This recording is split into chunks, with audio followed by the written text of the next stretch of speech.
Kemotongan lahan di kawasan Taman Wisata Alam Punti Kayu, Kota Palembang yang terjadi Jumat 27 Oktober 2023 lewat. Diduga ditunu wong dak bertanggung jawab, pihak pengelola lagi proses penyidikan guna cari pelakunya. Kemotongan lahan di kawasan Taman Wisata Alam Punti Kayu, Kota Palembang yang terjadi Jumat 27 Oktober lewat angus ke lahan seluas 20 x 30 meter persegi. Kejadian tersebut terjadi sekira jam setengah 9 dalu kemarin di pinggir jalan tepat di belakang halte Transmusi Sukarela. Dugaan sementara, api berasal dari puntung rokok yang dibuang ke arah blok pemanfaatan yang notabene masih banyak seresa kering atau daun dan ranting kering.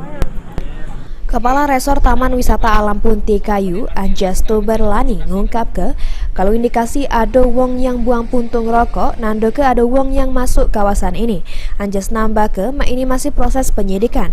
Kalau memang ada tersangka bakal kita proses, namun kita belum pacak masti ke pelakunya. Karena tidak ada api, tidak mungkin temotong daerah Punti Kayu ini mengingat belakangan ini sudah turun hujan. Sementara kita ini apa semua? Kalau dugaan sementara ada yang buang puntung rokok. Puntung rokok. Itu bakal kita laporkan atau gimana itu ke depannya? Kalau itu bahwasanya kita kan lagi proses penyidikan ini.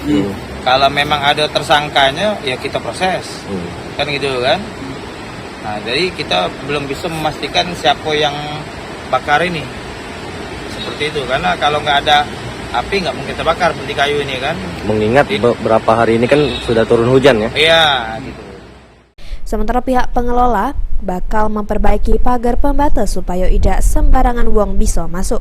Lutfi, PAL TV.